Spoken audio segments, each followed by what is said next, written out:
Português do português de Portugal é assim. Não é o. É verbal. É verbal. verbal.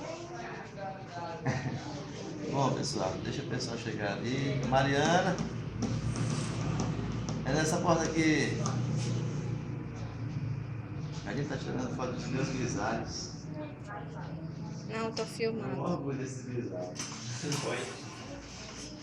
Vamos sentar, meu povo, vamos sentar. Tá dentro demais. Eu queria que sentasse nas mesas mesmo. Seja aqui, Mariana. Vem aqui. Sentasse nas mesas mesmo. Aqui, ó.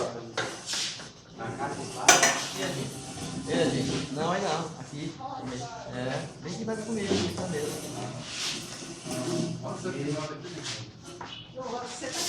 Aqui você diz. Aqui mesmo. Primeiro convite é já posso começar, né? Bom dia, pessoal. Primeiro eu quero agradecer a Deus, né, pela oportunidade de estar aqui lançando mais um livro, né? Agradecer a vocês, agradecer como está sendo registrado, ele não está aqui, agradecer a Prefeitura Municipal que liberou esse espaço, o secretário de Educação, o Isane, que está aqui. A Nayara, que me ajudou muito a organizar isso aqui. Se não fosse por ela, o evento seria impossível ser realizado. Esse é meu quarto livro. O meu primeiro livro é O Percurso das Horas, foi lançado em 2012, no Salip. Um lançamento informal, um escritor meramente desconhecido, mas o meu livro foi aceito pela Livraria Piauiense. E eu cheguei na metade do Salip e eu brinco muito com essa história, porque eu cheguei na metade do Salip, tem a duração de uma semana. Eu cheguei na metade do Salip e no estande da Livraria Piauiense o meu livro só perdeu para o Harry Potter na venda. Então, esse foi o primeiro livro. No final do ano de 2012 aconteceu uma fatalidade na minha família, o falecimento prematuro da minha mãe. E eu me vi numa situação de ter que retornar a São Gonçalo para cuidar da Karina, da casa, do comércio de mim também, da história. Mas eu não me contentei somente com isso e resolvi dar um pouquinho da minha contribuição para melhorar ou para estimular uma melhoria na formação cultural, na formação da identidade da minha cidade, da minha terra, da minha aldeia, né?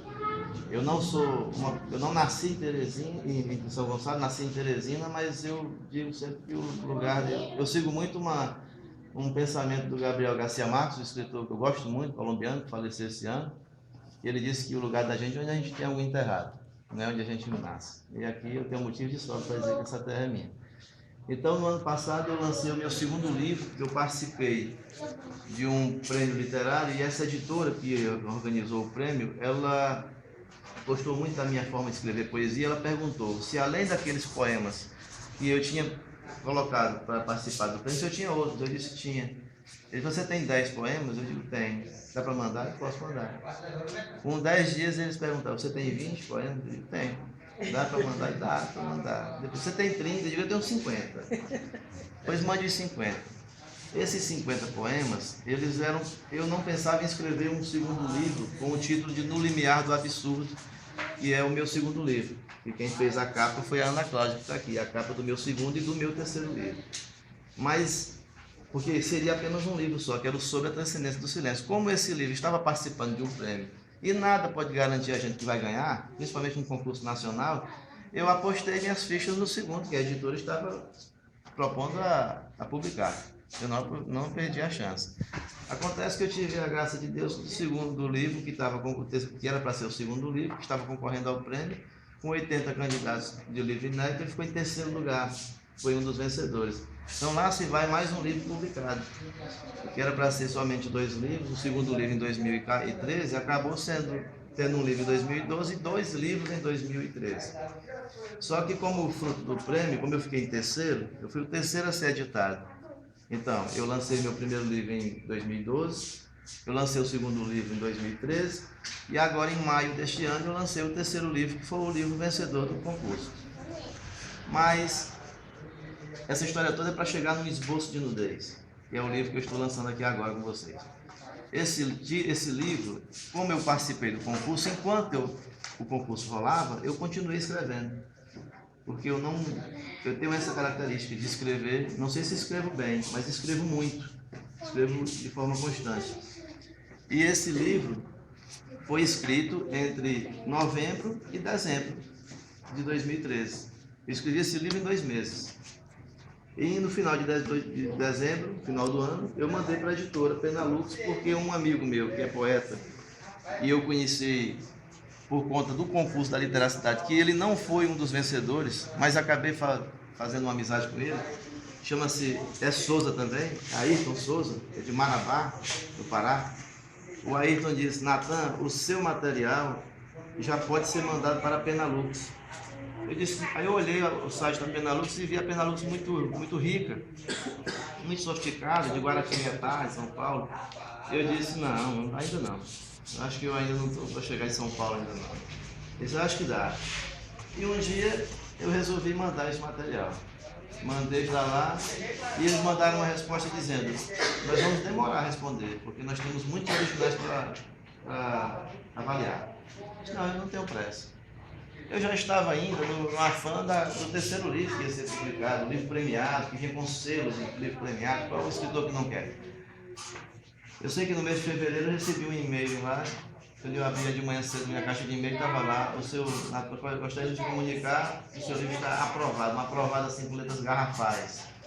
Aí eu vibrei e foi uma festa. Então esse livro está aqui. Do que é que ele trata? O título pode parecer algo muito sensual, inclusive pela capa com um sutiã pendurado na porta. E a Karina já me perguntou: e é um sutiã? E dentro do livro eu digo: é o resto, minha filha, o que preenche. Mas na verdade são poemas, Pipi, que eles tratam não é da nudez do corpo, mas é do desnudamento que não existe, o que nós vivemos atrás desse desnudamento, que é o desnudamento do corpo, que não é do corpo, que você pensa que é da alma e não é da alma. Você se olha no espelho e às vezes você não se reconhece. Por quê? Porque você já modificou a sua pele, a sua estrutura física, a sua personalidade tantas vezes na vida. O cabelo branco, né? Esses cabelos não são meus, são.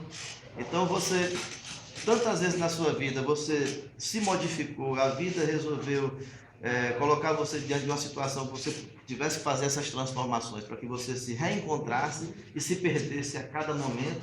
Então eu tratei disso da única maneira que eu consigo tratar, que é escrevendo poesia. Eu transformo todas as minhas interpretações, as minhas inquietações, as minhas análises, eu transformo em linguagem de poesia. Tem gente que se impressiona com a quantidade de poemas que eu escrevo, mas é preciso saber que eu não escrevo com sentimentos apenas. Eu escrevo também com um exercício de razão, de interpretação. Como eu não sou romancista, eu sou poeta, então eu transformo. A minha alquimia é transformar tudo aquilo que eu interpreto, tudo aquilo que eu quero comunicar em poesia. E eu quero aqui recitar o primeiro poema. Eu vou apresentar o livro. Este livro, eu já falei da Penalux, quem fez a apresentação da orelha do livro é a Iraci de Souza. Aí os Souza me perseguindo, Janil. Né? É o Neurivan Souza, é o Ayrton Souza, é o Natan Souza e a Iraci de Souza. Quem é essa Iraci de Souza e como foi que eu a conheci? Como eu sou um apreciador, além eu não sou um poeta que escreve apenas ou fica lendo para alimentar o ego, não. Eu sou um pesquisador da poesia porque eu gosto disso. Eu gosto de estudar a poesia. Eu estou aqui diante de uma autodidata, que é a Tia Nil, que é de fato autodidata porque ela não frequentou os bancos escolares, e é acadêmica, é escritora. Eu devo muito da poeta, compositora, e eu devo muito do meu olhar literário à forma como ela encarava a literatura. Eu morava em uma casa, que é da minha família materna, e a estante de livros da casa da minha família materna, da tia Rejane, que ela é bambambam em concurso, os livros eram de concurso, que eu detestava. Ela é técnica do Tesouro Nacional, Receita Federal e tal. Mas dos livros da casa da tia de Leite eram diferentes. Eles me encantavam mais. Porque estes livros, na estante da casa da tia de Leite, tinha Milor Fernandes, Machado de Assis, Guimarães Rosa, Graciliano Ramos, Pablo Neruda, esses autores que para mim eu ficava encantado, Santa Maria, com as estantes, e eu não tinha nem coragem de pegar no livro. Eu achava bonito aquilo, daquela riqueza, aquela coisa absurda. Tia Nereide tinha a coleção do Jorge Amado, uma edição completa da coleção do Jorge Amado, e eu ficava me perguntando como é que alguém podia escrever tanto, porque a obra dele é absurda, né? Um dia eu descobri que o Assis Brasil tinha mais de 90 livros publicados, e eu fiquei pensando, ele não tem mulher nem filho, nem faz nada na vida. E não pode, né? Mas pode sim. Então, era esse universo que me encantava. Eu já disse essa história várias vezes, vou repetir aqui, porque é a primeira vez que eu estou dizendo. O primeiro clássico da literatura que eu li na minha vida é o livro O Morro dos Ventos Uivantes, da Emily Bronte, que é dificílimo. Além de clássico, é um livro de um requinte fino, e eu tive uma dificuldade absurda para absorver aquilo ali. E só agora, maduro, é que eu vim entender que eu não tinha condições de realmente entender. Mas o meu interesse em saber como é, não em entender a história, mas como é que alguém poderia escrever aquilo, foi fundamental. E tudo isso aconteceu eu morando em São Gonçalo, passando férias na casa da avó Luzia, dia de semana na casa da avó Luzia, ali na casa da tia Nil, e fui a Teresina em 88 estudar. Terminei o ginásio aqui, não tinha biblioteca, né? Nosso tempo não tinha nada disso. Eu ainda tive a sorte de ter parentes que moravam em Teresina para morar no quarto dos fundos da casa da minha avó, mas diga-se de passagem, o quarto dos fundos da casa da minha avó era o melhor quarto. Era o quarto que ficava perto da cozinha, era o quarto que eu podia entrar e sair, todo mundo dormia. Eu vou lhe botar aqui com o Irlã, porque aqui vocês podem ficar à vontade. Eu tenho duas boas histórias para contar a respeito disso. Tem gente que diz, quando eu fui para a cidade grande, eu fui em cima de um caminhão. Eu fui em cima de um caminhão, com um detalhe, o dono do caminhão era meu pai. Eu morei no quarto dos fundos da casa da minha avó, mas o quarto dos fundos era o quarto que todo mundo queria dormir e ninguém podia. Era o quarto que a gente tinha mais liberdade. Mas em Teresina, a casa da minha avó Vitória não era uma casa de livros, como a casa da tia Nil. Era uma casa que tinha uma outra ordem. Então ali eu aprendi a disciplina. Mas, meu amigo Jeff, mas um belo dia, minha mãe disse para mim, você vai ter que estudar no diocesano. Eu não queria estudar no diocesano, por dois motivos. Primeiro motivo, eu me sentia muito pequeno para estudar numa escola tão rica, com tanta exigência. Pequeno no sentido de não ter conhecimento. E o Luiz Pires está aqui, e ele sabe perfeitamente, porque ele era meu professor na Senec, e o que é que eu fazia? A minha mãe pagava uma aula particular para ele, a gente estudava à noite, ia para casa, eu saía em casa, trocar de roupa, fazer um lanche, Cabral, e ia para a casa do Luiz Pires estudar. Mas eu ia estudar, não era para passar do teste do diocesano, não. Eu estudava com medo de Teresina. Fosse a escola que fosse, que eu achava que eu não dava conta de nada. E eu disse, eu não vou estudar no diocesano. Mas ninguém sabia disso, nem ele. E eu estudando feito um louco, e ele pensando, esse menino vai passar. Então na minha cabeça, eu vou chegar no diocesano e eu não vou responder a prova. Mas ninguém está sabendo. Tomara que não apareça a nota lá. Francisco? Aí, quando eu cheguei lá, não respondi, preenchi o cabeçalho e não respondi a prova. Não respondi também porque eu não sabia. Eu não entendi nada daquilo ali. Aí a fiscal da prova olhou para mim e disse, você não vai responder? Eu disse, eu posso ficar sem responder? Eu disse, pode. Pô, então não vai ter briga entre eu e você. Quando eu saí, aí tudo bem. Passou, quando foi no dia do resultado, a casa caiu. Porque aí a minha mãe foi lá comigo, eu não estava na lista dos aprovados, e ela não veio, não voltou gente não, Mariana, sabe? E ela me puxando pelo braço com raiva naquela entrada principal diocesana, e eu olhei por cima desse ombro aqui, e eu disse aqui na minha cabeça, eu volto, mas eu vou voltar para ministrar uma palestra aqui, e o diocesano vai ter que parar para me ouvir. Eu tinha 14 anos. E onde é que eu fui estudar? No tal de Cursão Colégio, que era uma escola onde só ia para lá quem estava na minha situação, quem tinha reprovado nessas escolas grandes ia para lá. Mas o Cursão, Deus escreve certo por linha história. Estou contando essa história para falar porque o Tipi me pergunta também muito como é que surgiu essa história de escrever poesia, como foi que a poesia ele seduziu, porque ele é meu amigo de infância, senhor amigo. Tá? Ele só tinha um defeito, ele nunca tocou a bola para mim, né? Porque era fominha, ele era o craque da bola, ele era o dono e era uma fera. Então eu fui para o Cursão Colégio. Esse Cursão Colégio funcionava onde hoje funciona o Madre Deus, que é ali, tem a Igreja São Benedito, Palácio do Karnak, né? Telepisa antiga, e aquele lugar foi fundamental para mim, porque, Isane, você que foi meu aluno, naquela época eu só conhecia as coisas, as pessoas famosas pela televisão. Eu achava que aquele mundo era um mundo que eu não ia encostar ali nunca. Então aquele local foi fundamental, porque o Palácio do Karnak, o entra e sai de governador, de senador, eu vi ministro, eu vi deputado, então eu desmistifiquei essa história de achar que eles eram superiores. Porque eu via todo dia, toda hora. A Igreja São Benedito, muito movimentada com aquela população que não eram os políticos, mas era a elite de Teresina que frequentava ali. Então eu vi todos aqueles outros nomes. E minha mãe, que Deus o tenha em bom lugar, mas ela não ia gostar muito dessa história, porque ela dizia, é um safado. Mas eu tenho que contar, Djanilo. Do outro lado tinha um Edbar, o outro poder. Foi lá que eu vi a turma, os poetas. Foi lá que eu vi o Paulo Machado, lá eu vi o Rubervando Nascimento, lá eu vi o Albert Piauí, os artistas. Eu vi o Nonato Oliveira pela primeira vez e um dia eu chorei quando eu vi o Nonato, porque eu disse, esse cara é aquele, daquele sertanejo que não tem o olho, porque os sertanejos do Nonato Oliveira, eles estão, os olhos são tudo azul, azulzinho claro, que é o azul do céu sem nuvens, né? Então, aquele ambiente foi fundamental para que eu perdesse o medo do mundo.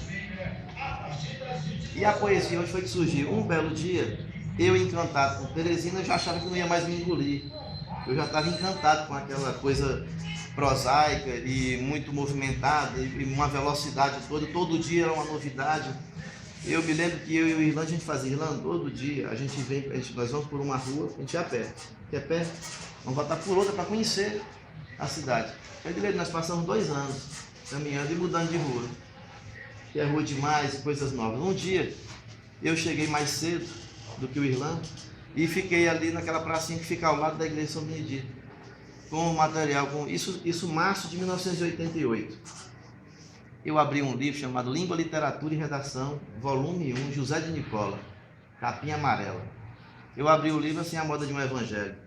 Oliveira. Quando eu abri, foi a primeira vez na vida que eu li um poema. Eu nunca tinha lido um poema. Os livros que a gente estudava aqui em São Gonçalo tinham uma frasezinha do poema, mas um poema inteiro não tinha, né? Quando eu abri o livro, foi a primeira vez que um texto me fez refletir. E foi justamente um texto de um poema. Poderia ter sido um texto de filosofia, uma história bem contada, mas não. Foi justamente um poema. E quando eu abri o livro, o poema dizia, uma parte de mim é todo mundo, outra parte é ninguém.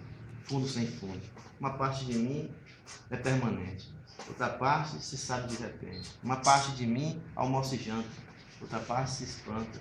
Uma parte de mim pesa, pondera, outra parte delira. Uma parte de mim, e uma parte de mim continuava, e no final o grande Ferreira Goulart terminava dizendo, traduzir uma parte na outra parte, que é uma questão de vida ou morte, será arte. Então eu fiquei inquieto com aquela história de se uma parte de mim é todo mundo, até aí tudo bem, mas essa outra parte de mim que é fundo sem fundo, como é isso? Então aquele texto foi fundamental para que eu moldasse a minha cabeça de pensador, de questionador, de elaborar um texto que nunca responda, mas que sempre faça uma pergunta mais sofisticada do que aquela pergunta que já foi feita. Então ali me despertou o interesse pela literatura, porque eu já vinha encantado pela parte física, com a estante da Tia Nilva. Mas quando eu cheguei em Teresina, me despertou para mergulhar no livro. Aí eu não parei mais. Aí essa história eu tenho para contar. De lá para cá, todas as notas em literatura, eu nunca estudei literatura para fazer prova, só tirei de 9,5 e 10 para cima. Né? Fechei 2 provas de vestibular e não me interessava em fazer letras português porque eu não queria ser professor. Eu queria continuar com aquele encantamento de ler sem que ninguém me mandasse ler, porque eu estava vendo que ali estava funcionando. E um dia eu descobri a Biblioteca Cruz de Carvalho, que é o arquivo ali na frente da Praça do Fripis, e eu passei um texto da minha vida dentro daquela biblioteca. Depois eu descobri a Biblioteca Anísio Brito, que já estava no final, que ninguém ia para aquela biblioteca, só eu, a Biblioteca Anísio Brito. Depois a Biblioteca Abdias Neves, de modo que eu frequentei todas as bibliotecas públicas de Teresina, inclusive a biblioteca da Receita Federal. E quando eu passei no vestibular, que eu fui fazer economia na Federal, eu larguei o curso de economia, mas no dia que eu larguei o curso de economia, Janil, eu ganhei o prêmio de usuário padrão da Biblioteca Comunitária Carlos Castelo Branco, com um certificado. E esse prêmio eu nem falo, um certificado que quem me entregou foi o Dr. Manuel Paulo Nunes. Né? Então, tudo começou por aí. E eu escrever a poesia, eu tenho que citar nomes aqui, porque nem sabem que eu estou aqui. Eu tenho que citar pelo menos 2 nomes. Uma figura chamada Rutenberg Veloso. Esse cidadão, ele mora em Teresina, ele é da Lagoa do Piauí. O Rutenberg eu conheci onde normalmente os poetas conhecem o outro, na mesa de bar. Ele falando sobre sociologia com um amigo aqui do lado, e eu conversando com o meu outro amigo aqui, um parceiro de música, o Sandro Moura, falando sobre música. E acabamos juntando as 2 mesas e conversando sobre isso. Mas eu tinha dado a minha vida de escritor, ela nem tinha começado como acabada. Eu achava que eu não ia mais dar certo para nada. Porque eu já estava com 36 anos, tenho 41 e não tinha um livro publicado e nem tinha perspectiva nenhuma de publicar esse livro. Bom, e um dia conversando com o Gutenberg, ele disse, me manda teu e-mail porque eu tenho algumas coisas para mandar para ti. E o que acontece? 6 meses depois estava eu e o Gutenberg com 26 poemas escritos a 4 mãos. Ele mandava uma parte, complementava. Ele acabou publicando alguns desses poemas no Meio Norte. E aí a repercussão foi muito boa, de pessoas querendo saber quem era, porque os poemas eram modernos, era uma coisa inovadora e tal. Até que um dia eu recebi uma ligação do Carlos Said. E o Carlos Said dizendo que, eu nunca esqueci isso, o que muita gente está escrevendo hoje, muita gente está escrevendo, eu quero dizer que vocês estão fazendo literatura. Aí eu me empolguei com aquilo e despertou em mim essa necessidade de escrever poesia constantemente, e fato o Rutenberg não acompanhou. E nem quis mais publicar, achou que não estava escrevendo à altura, que eu acho que é uma medida equivocada dele, e ele se ausentou. Eu não sei mais o paradeiro do Rutenberg, perdi o contato com ele, e parece que ele foi morar em Recife, e eu não sei se o Rutenberg publicou o livro. O fato é que eu continuei nessa esteira e apertei o pé no acelerador, e aqui eu estou no meu 4º livro. Né? Mas eu quero deixar bem claro, aqui é a Ana Cláudia, que é minha prima, capista, amiga confidente, e sabe dessa história toda, e ela sabe, esse aqui é meu 4º livro publicado, mas eu tenho mais 3 livros prontos para serem editados. E aqui eu vou dizer os títulos porque já estão no ponto. Eu tenho um livro de prosa poética chamado Cristais de Ausência, que está na mesa da Pena Luz, dessa mesma editora. Eu tenho um livro chamado Escadaria, com 110 páginas, pronto. E eu tenho um livro chamado Melodia de Martelo, com 80 páginas, que está concorrendo ao Prêmio Cidade de Belo Horizonte. Eu não sei se vai vingar, porque o resultado só sai em outubro, e é um dos prêmios mais difíceis do país.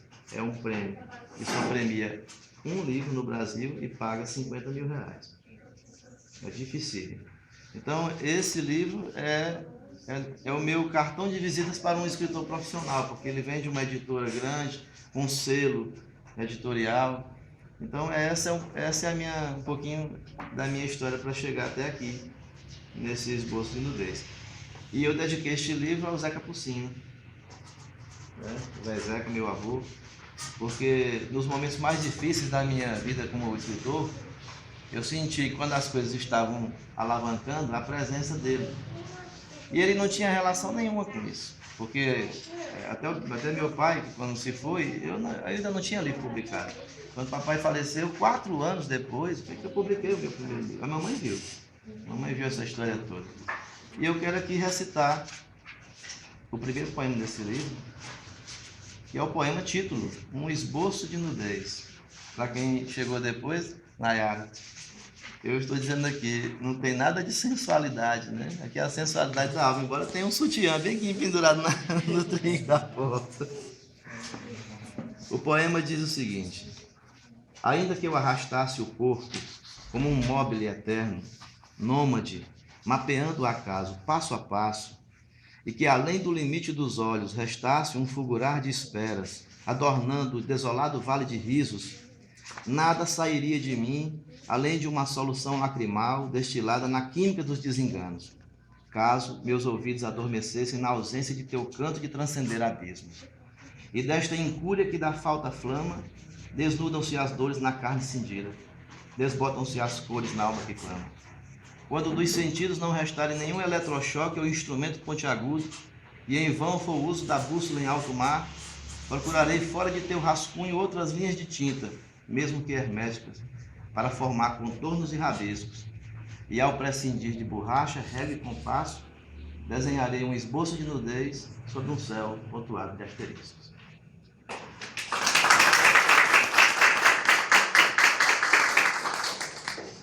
E eu quero contar aqui também, eu falo demais, a historinha aqui a respeito de um poema que está neste livro, porque esse poema já chamou a atenção de tanta gente, de tantos escritores, que até me surpreende. Veja como é que funciona também a cabeça do poeta, né? No ano passado, eu ainda abalado com o desaparecimento da minha mãe, eu chamo de desaparecimento, porque eu gosto muito dessa expressão, porque ela não morreu, ela apenas desapareceu, né? Diante dos olhos não está aqui, mas está.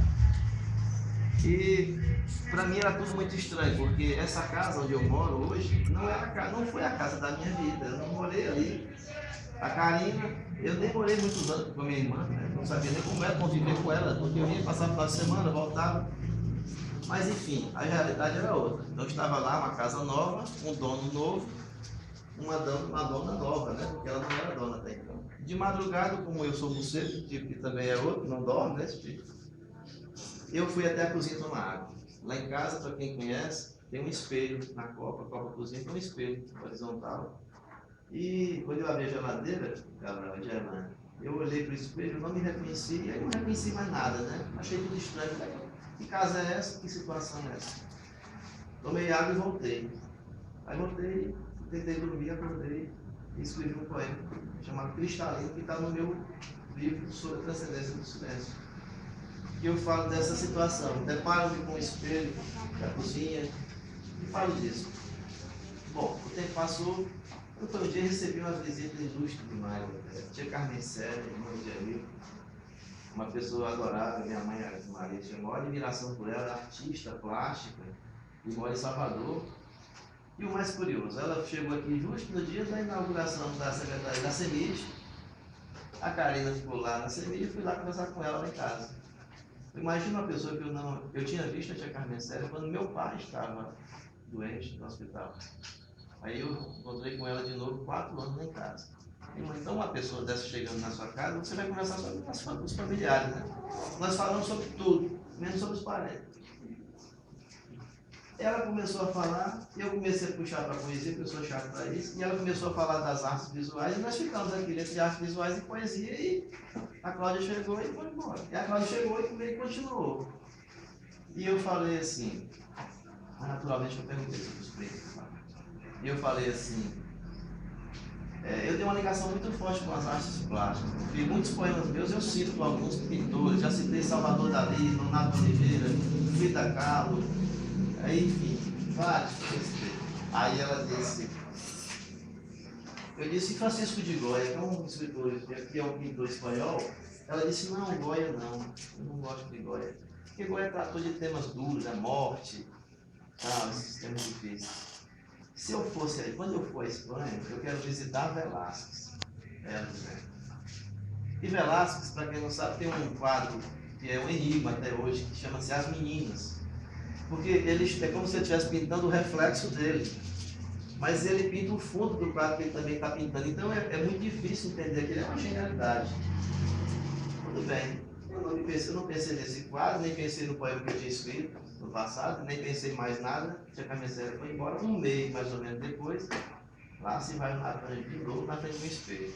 Só que não foi mais do espelho da cozinha, foi do banheiro. Madrugada foi banheiro.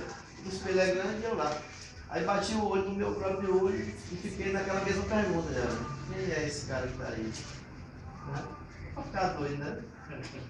Voltei para o computador e escrevi este poema aqui, que é uma continuidade do outro poema, só que eu não sabia que era continuidade. Eu nem me lembrava do outro poema.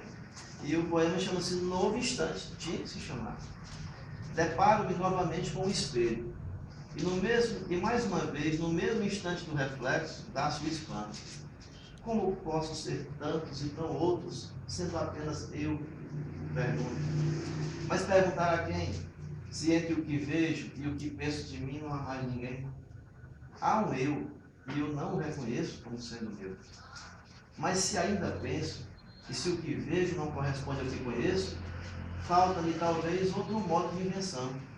Ou será que eu é que sou, como as meninas de Velázquez, o reflexo do reflexo da visão?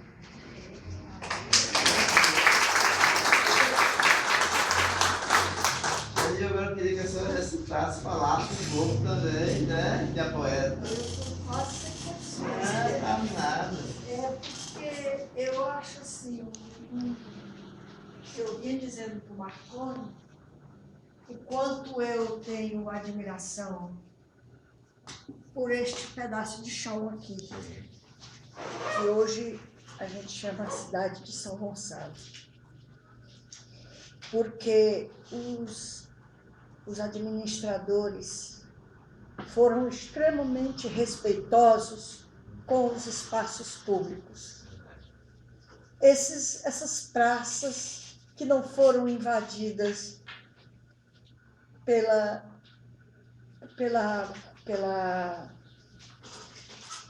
a voracidade do capital imobiliário e outras coisas que a gente vê por aí, né? Não tem mais praça, nas cidades não tem mais espaço. E São Gonçalo respira o luxo, pode se dar o luxo de respirar os espaços públicos. Isso me encanta muito. Que sejam preservados para sempre. Viu, meu representante do povo? Que sejam respeitados para sempre. E a natureza e a humanidade agradecem, né? Olha, é muito difícil você falar de um quase